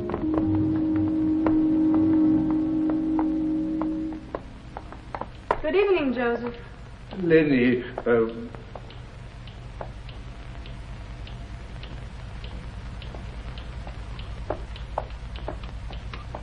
Who's that man? His name is Block. You were in your nightgown. Is he your lover? I want an answer. Come to the study and I'll tell you about it. No. No, I want you to tell me in here. You aren't jealous of poor little Block? You can see what he is. Nothing. I just have to pay a little attention to him because he's one of the advocate's best clients.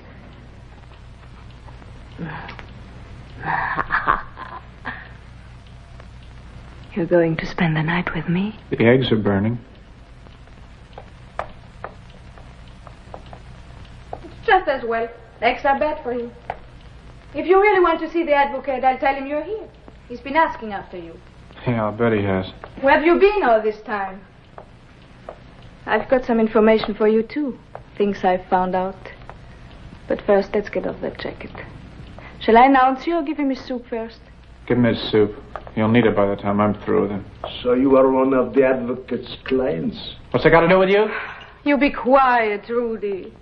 I'll give him his soup now, but there's a chance he'll fall asleep right afterwards. What I have to say to him will keep him awake. Just as soon as he's finished eating, I'll announce you. I want to get you back with me. Keep your seat. So, you're one of the advocate's clients? Oh, yes. Yes, a very old client indeed. How long has he had charge of your affairs? Affairs? Business affairs. Oh, he's been my representative since the very beginning. But my case, that's what probably you're thinking about. I have it all written down here. I can give you the exact dates. Now, it's very difficult to keep all that in one's head, so I... No, I didn't. I never realized that Hassler had an ordinary commercial practice as well. Of course. Why, yes, you know that they even say that he's a better advocate for business, right, than for the other kind. Yes? Oh, yes. You won't give me away? I'm not an informer. He's a revengeful man, very, very revengeful. Well, surely he wouldn't think of harming one of his own clients. Yes, yes. Yes, once he's aroused, he'll do anything. He doesn't draw any distinctions. What was it you wanted to tell me? You'll have to tell me one of your own secrets, please, so we can trust each other to keep quiet. Okay, I'll give you a secret. All right, then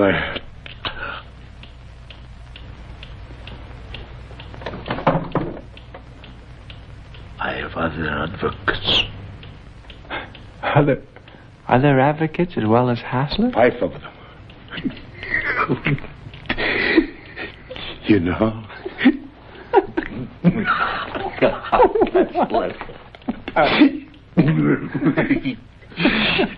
Listen, yeah?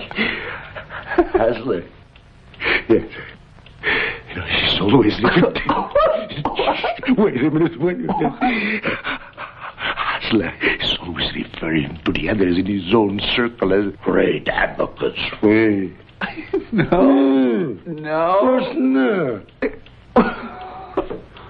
But in the real protocol of the court... Yeah? He ranks where? Where? Among the small advocates. Oh, sure. Hassler? Well, the really great advocates whom I've never seen. And you've also been working on your own behalf? Oh, yes. You know, I'd like to ask you about that. How do you do that? It's exhausting. Just attending the court to try to keep an eye on things. Too much for one man. Yeah. I'll be there often enough myself after this, I suppose. Oh. I can't expect the same special treatment I got the first time. Everybody stood up. They must have taken me for a judge. It was that guard you were with. He's the one well stood up for. There's that ridiculous superstition. What superstition? You're supposed to be able to tell from a man's face and from the line of his lips especially how his case is going to turn out. So? So the people are saying that from the expression on your lips, they could tell that you'll be found guilty. Yes, in the very near future. The advocate is waiting for you. Let him wait. You can talk to Block later. He's sleeping here. Sleeping here? Everybody isn't like you. Expecting to be granted an interview at any hour of the day or night. And the advocate sick as he is, too.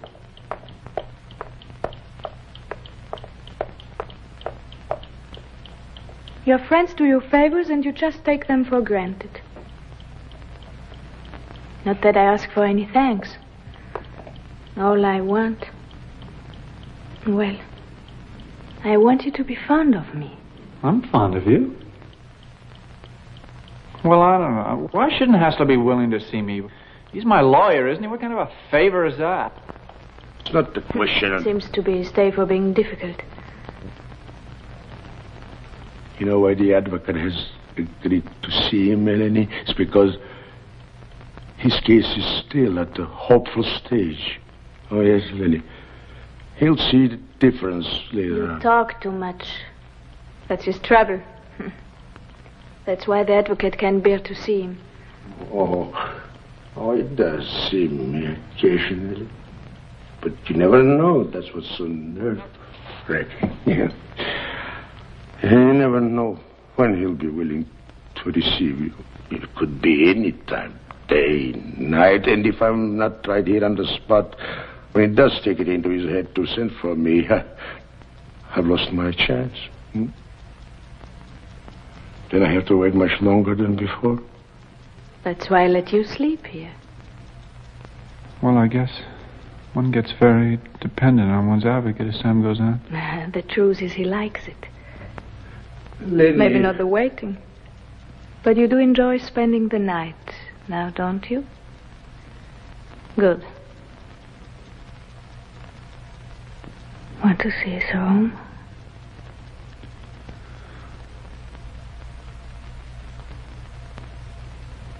Okay.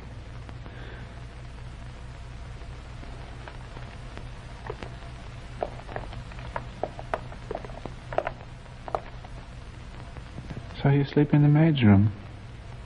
She lets me have it, yes. It's very convenient.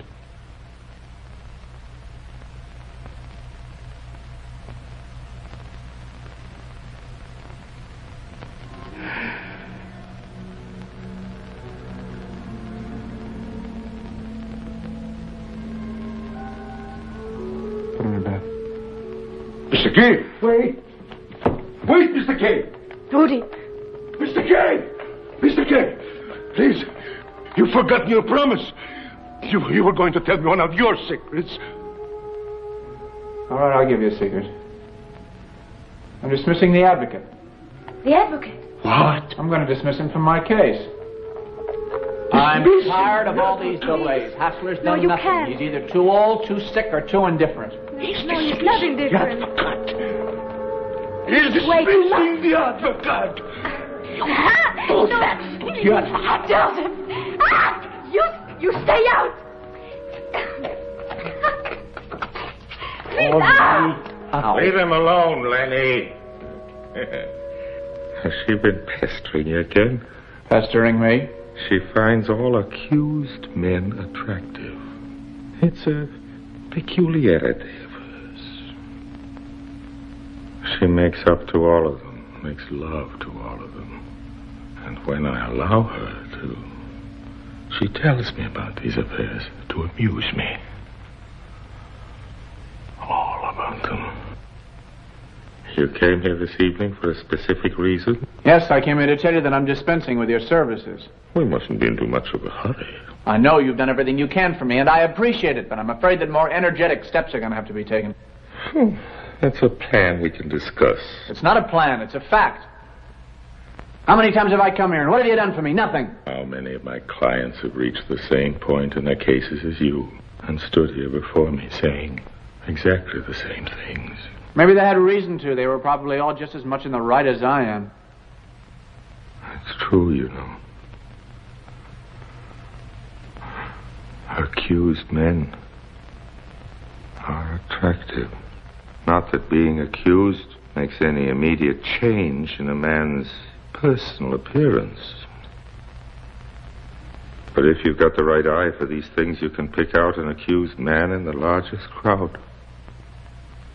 It's just something about them, something attractive.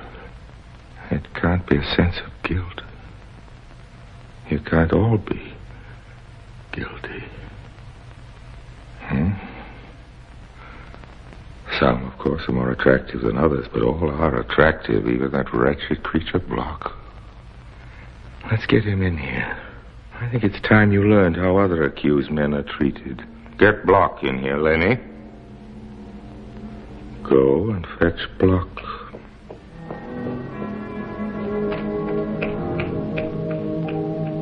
My decision is final, you know. You better think about it, Joseph.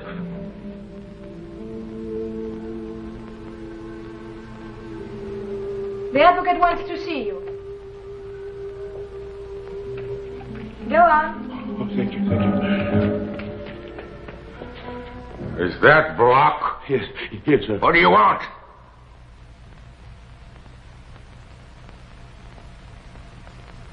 You were sent for, weren't you? Sir, I was. You've come at the wrong time. Oh, no, sir, I came immediately, sir. The minute I heard my name. Do you want me to go away? You're here, aren't you? Yes, sir, I'm here. Then stay. Yes, sir. Yesterday, I saw my friend, the third judge. I managed to work the conversation around to your case. My case? You want to hear what he said? Oh, please. In these matters, there are so many conflicting opinions that the confusion is impenetrable. At a certain point, by an old tradition, a bell must be rung. Yes, a bell. The judge holds that this marks the official opening of the proceedings. There are many arguments against this opinion, but you wouldn't understand them. No. Who is your advocate? You. And beside me? No, sir. No one, monsieur. Then pay no attention to anyone else. Fall on the floor if you like. No. You're not to talk to me like that. Not in front of the advocate. How dare you? How dare you? How dare you? You saw me.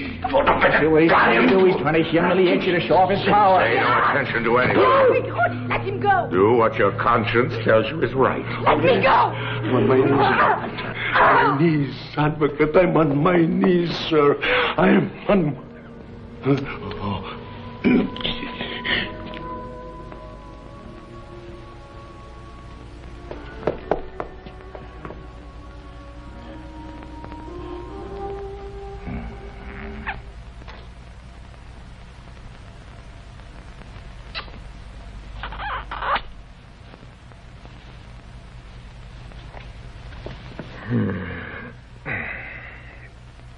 How's he been behaving today?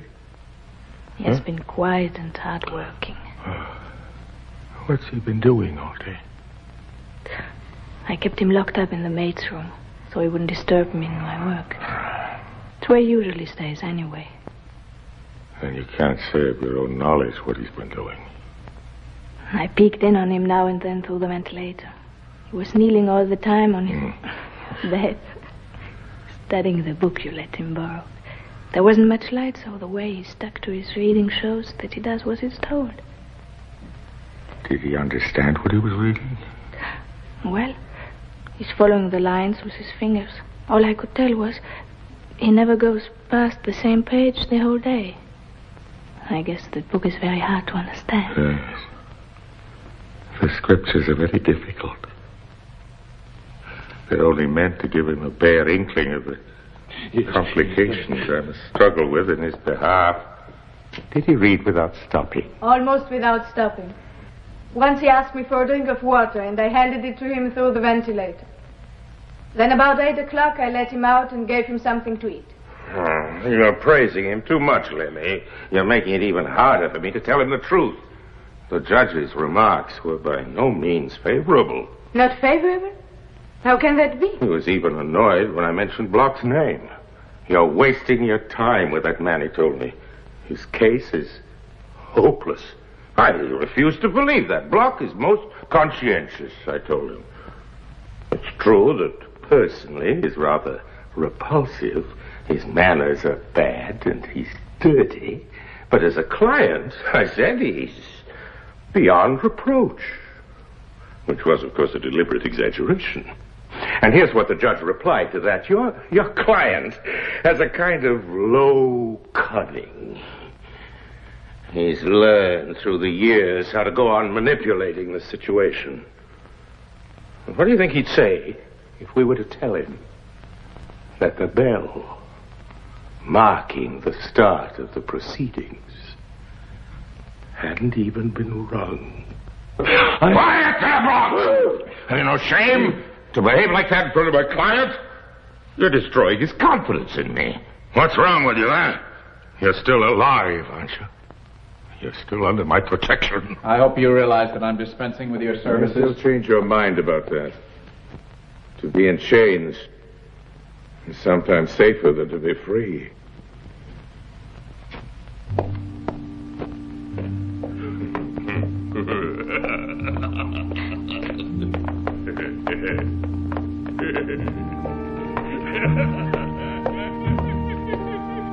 Where do you think you're going? Open the door. You must be crazy. Open the door. There's no place for you to go. It's crazy. I hadn't made up my mind already. That performance in there would have settled it forever. I think it was all put on for my benefit, to win me over. How far do you think you could get without him? How far am I now? How far away? You'd better see him. Who, the High Court judge? Don't be funny, of course not. I mean Titorelli. He's the official court painter. He knows them all. They all come to his studio to sit for their portraits. Nobody has more influence with the judges than Titorelli. You really think he could help me? That's his profession, really. As much as painting, helping people. Unlock the door, will you? Wait till the morning. Where are the keys? The advocate keeps the keys. Okay. Goodbye, Lenny, and thanks. You'll be back here. No. You won't have any choice. No, Lenny, I've seen what it is to be one of his clients. I've seen what happened to Block. He's not a client. He's the advocate's dog.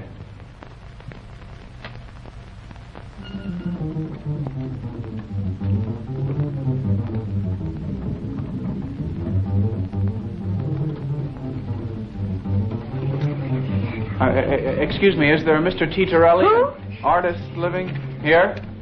Do you know the painter, Titorelli? What do you want him for? I want him to paint my portrait. Your portrait?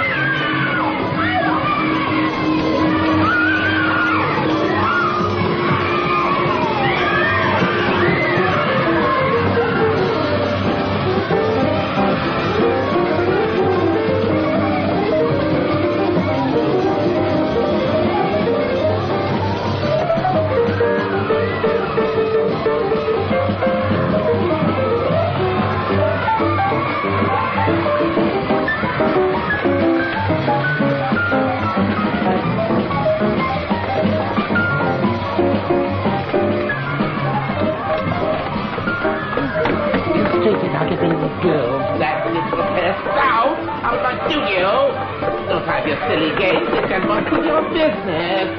Ow! You hurt me, get out! Why can't you play in somebody else's studio or stay home? Oh, I can see you.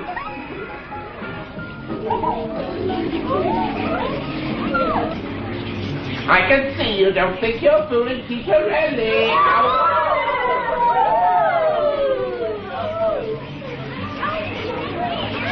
How heaven?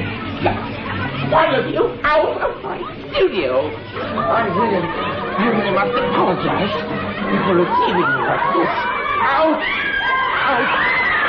I got home late last night. That's why everything's in such a mess. And just as I was tucking myself under the covers, a dreadful little claw reaches up and seizes me. She was there under the bed, of course, waiting. Titorelli, can we come in No, now? you can't. Not even me? No. I know some little pussycats who aren't going to be so pretty, but Titorelli's still with them. I know some dirty-minded little pussies that are going to wish their mums had drowned them in a bucket. I'll get my ice pick. Remember my ice pick? And what can I do for you, chum? I thought you might be able to give me some advice. You wouldn't want to be buying one of my pictures. Oh, certainly. You're working on a painting now? A portrait. Not quite finished. Oh, that must be a judge. Judges are my speciality. What does that represent? You can see for yourself. Justice. Yes, there's the bandage over the eyes, but aren't those, ouch! Aren't those wings there on heels? My instructions were to paint it that way. Flying? Justice ought to stand still, don't you think? Or else the scales will waver and a just verdict won't be possible. Actually, it's justice and the goddess of victory combined. What does she look like to you? Like the goddess of the hunt. In full cry. Cicerelli, can we come in now? Nasty thing, we're busy. You are really busy. You're going to paint him. Please don't paint him. Not an ugly one like that. These girls belong to the court. Well, Joey, practically everything belongs to the court. But it's behind the scenes, here in this very studio. That's where you get your results. Oh. I forgot to ask you what kind of acquittal you want. Ostensible or definite acquittal or deferment? Definite acquittal's the best, but I can't influence that kind of verdict. Nobody can. Why? I never in my life heard of a case of definite acquittal. What's wrong? Is there a window or something we can open? Oh, well, there's plenty of air comes in through those chinks, and if you want some ventilation, you open that door just there behind you. The judge I'm painting now, for instance, he always comes in by that door. I've had to give him a key for it in case I happen to be out. His Honor usually arrives very early when I'm still asleep. It's not exactly a soothing experience, you know, to wake up in the morning and find a judge all dressed up in those crazy ceremonial robes, climbing over your bed. He's taking off his jacket. They seem to think I'm going to paint your portrait, and that's why you've taken off your jacket. What are the other alternatives? You mean your legal alternative? Yeah. I told you, ostensible acquittal or indefinite deferment. What's wrong, Joey? Aren't you feeling well? No. Must be the heat. If I open that door, we'll have those girls in here all over us. Well, don't do that. Well, now, with ostensible acquittal, I write out an affidavit of your innocence and make the rounds of all the judges I know personally, beginning with the one I'm painting now. I explain to him that you're innocent, and myself guarantee that innocence. And if he believes you? As he very well might. You know, we mustn't be too pessimistic. Some of them are bound to believe me. Yes, and I'd be free. Ostensibly free. Naturally, the judges I know all belong to the lowest grade. They haven't the power reserved to the highest court of all to grant a final acquittal. The highest court? John, that court is inaccessible to you, to me, to all of us. What the prospects are up there, well, we just don't know. And we don't want to know. I'm sure you understand.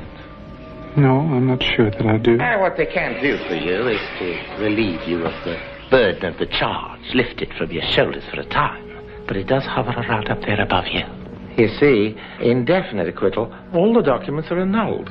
But with ostensible acquittal, your whole dossier continues to circulate. Up to the higher courts, down to the lower ones, up again, down. These oscillations and peregrinations, you just can't figure them. No use trying either, I suppose. Not a hope. Well, I've known cases of an acquitted man coming home from the court and finding the cops waiting there to arrest him all over again. But then, of course, theoretically, it's always possible to get another ostensible acquittal. The second acquittal wouldn't be final either. It's automatically followed by the third arrest, the third acquittal by the fourth arrest, the fourth. You think a deferment would suit you any better, Joey? Well, I couldn't really say. Even then, you can't hold up a case forever. Measures have to be taken. Questions, interrogations, observation, more interrogations, evidence collected. Going already. I'll be back to see you again very soon. I'm going to keep you to your word, you know, Joey. Otherwise, I'll have to call into your office, and I know you wouldn't like that. Unlock the store, will you? You don't want to be bothered by the girls. We'd better slip you out this other way. Wait. What for? Would you like to see some of my pictures? I'm sure there's at least one or two of them you'd want to buy. Now, here. It's modern, you notice. An action painting. I call it Wild Nature. A heath. I'll buy it. Here's the companion picture. I'll take them both. You seem to like the subject. Yes, I do. I'll hang them in my office. Now, by a lucky chance, I've got another on the very same theme. How much for the 3? Oh, we'll settle that for next time. Today, in such a hurry. But we're going to keep in real close touch with each other from now on, aren't we, Joey boy, huh? This is the law court office. That seems to surprise you. I think what surprises me most is how ignorant I am about everything concerning this court of yours. For to accuse me, that's a mistake. He should never let himself be caught napping. Never for a minute let his eyes stray to the left. When for all he knows a judge or somebody like that can be lurking a little bit to the right. Oh, you. I make you very uncomfortable, don't I? It distresses you to find me in your company. Yes, I've been told about that. Before I thought you took me for a judge or at least some official of the court. I even thought you were afraid of me, but what you're feeling is pain. You don't like what you see, do you? It's my mouth. You think you can tell from my mouth that I'm condemned, that I'm going to be found guilty? Guilty?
You are Joseph K? Yes? An accused man? So I've been informed? Your case is going badly.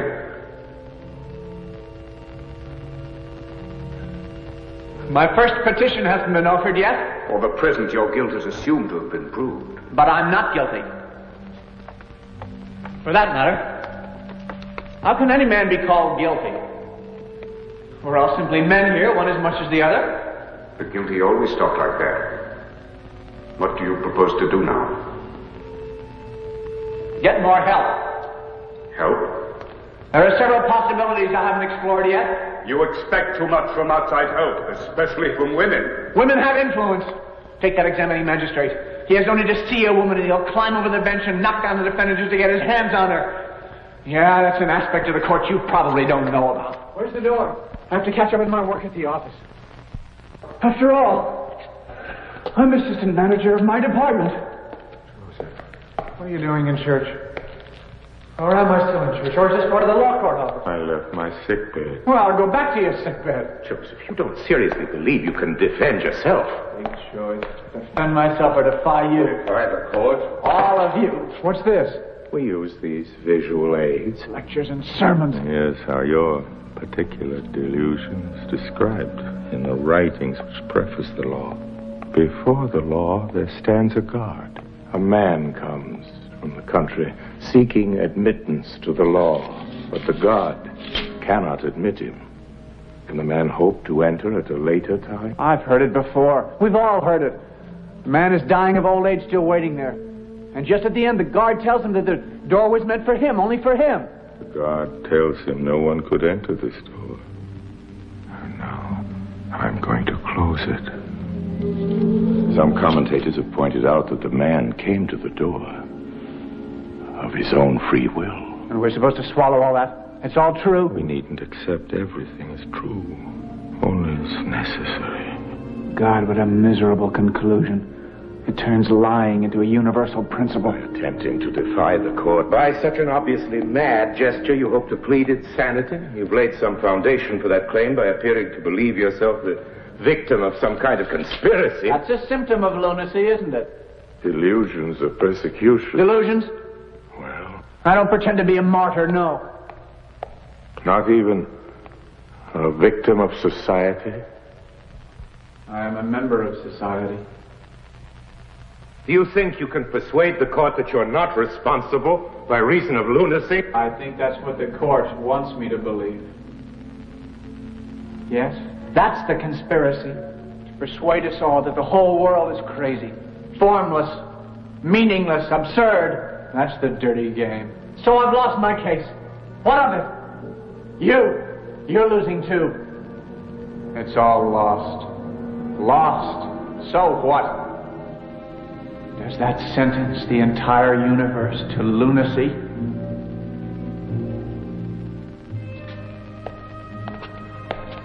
Can't you see anything at all? Of course I'm responsible. My son. I'm not your son.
You expect me to take the knife and do the job myself?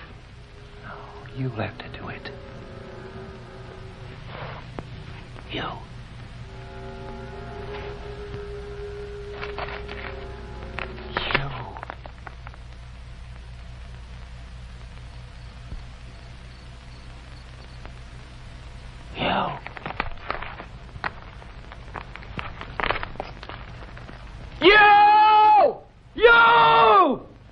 Oh, you dummies! You'll have to do it! You'll have to kill me!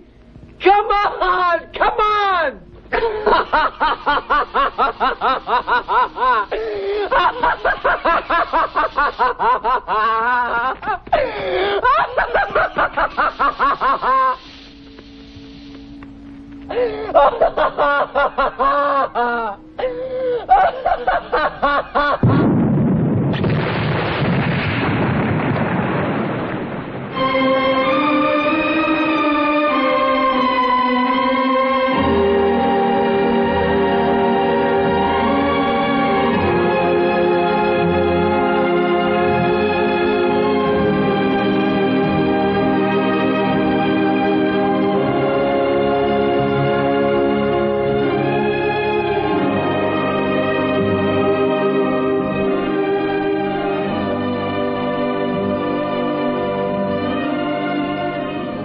This film, The Trial, was based on the novel by Franz Kafka.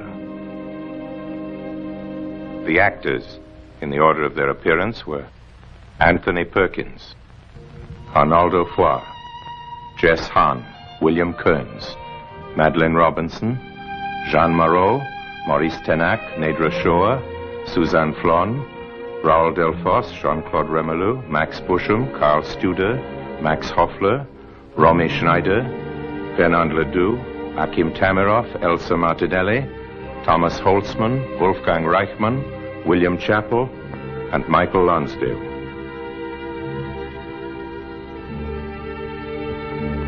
I played the advocate and wrote and directed this film. My name is Orson Welles.